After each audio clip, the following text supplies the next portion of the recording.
Buried deep in the Biden administration's proposed budget, you'll find some new politically correct language, since it's now offensive to identify someone as a mother.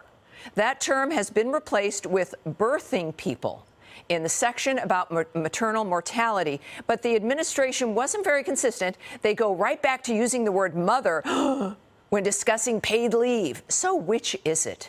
Joining me now with all the answers, Rachel Campos-Duffy, Fox & Friends weekend co-host. Congratulations on that designation, Rachel. And Chris DeGaulle, radio host and host. He's a multiple host of the Chris DeGaulle Show podcast, a man of many talents. And a great show, Chris. I love going on it, and you're expert on most things. And I want to start, I'll be coming to you in a minute. Rachel, you know, we saw this changing of the word mother, in a way, an erasing of femaleness. A few months ago, I think it was on the Senate floor, it was in Congress, when this was brought up. And everybody, once again, everybody thought it was a joke, and it was too crazy to even, it's like, why? Why would we be doing that? But then we naturally then see it. You know, that's just the start. Then that's just to prepare people to start seeing it. We know what this is about. It is about the transsexuals, which is fine. You're an adult. You want to make a change. But it's fascinating that they feel the need to erase women, the concept, entirely. Tell us what you think about that. Well, first of all, that was Representative Cori Bush. You're right. She was on the congressional floor, and she's the one who first introduced this term. And there was some pushback, and now we're seeing exactly what you said, that it's growing, and this was just a preparation. Look, there are some very powerful forces that are hell-bent on erasing our gender.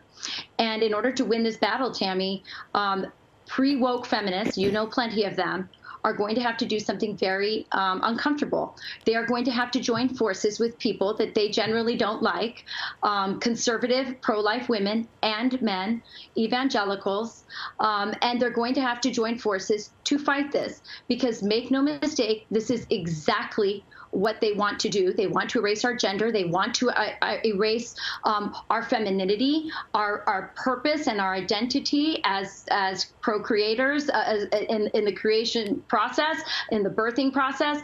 And so I think that we really need to have some very interesting bedfellows. And it's going to be hard for the left, because the champions in this battle are not the usual people they like, the Planned Parenthood or the National Organization of Women. It is Ron DeSantis. It is Donald Trump. It is your local GOP chapter. You know, it is your local evangelical leaders. Yeah, I would say, though, that they don't even need to think about joining up with anybody. They can just be honest. We are always told by the left to trust science. No one is saying that we're not liking the transsexuals. I mean, that's absurd. Of course not. Americans are a generous people, and you live and let live. But this is not even what the transsexuals that I know. It's like, we haven't been talking about this. This is not what we want. We haven't cared about bathrooms. We don't care about this. It is another way to divide. And liberals and Democrats need to be honest about what's going on here, that this is also not what they voted for, not what they stand for. This is completely contrived, and it's unacceptable. And we can go to this similar situation, Chris. Well, that is, of course, bizarre in and of itself, and nobody wants it. Let's deal with critical race theory, because you've got an interesting situation personally. We know that children are now being pitted against other children. They want children to see race first with critical race theory in kids' schools. Tell everyone what you've decided to do about that particular situation. I have 3 kids. 2 of them, Tammy, are in high school, midway through high school. 1 is in 6th grade, and our youngest, our daughter, in 6th grade, we decided to remove her from school over critical race theory. We simply cannot abide in our home that our children would be indoctrinated with notions that we have always taught against, and that is viewing people through their skin color or their gender or their sexuality first. We don't stand for that. That's not what we believe in. And yet, in every school district, like mine, the one that we chose, by the way, we moved to a suburb specifically for this district, but they've installed one of these 6-figure race-baiting diversity people to inject racism in every single curriculum. And we said, no, we're simply not going to have it. So we're going to remove my youngest daughter, and we're going to start anew in a private Christian school this fall. And that, I admire that a great deal. I know, Rachel, you care about your kids' education. It's an important dynamic, but it is a luxury. I have to say, what we are fighting for are for everybody who is like not in the middle class, maybe struggling financially, reliant on public schools, that we can't abandon them. And this fight is for everybody.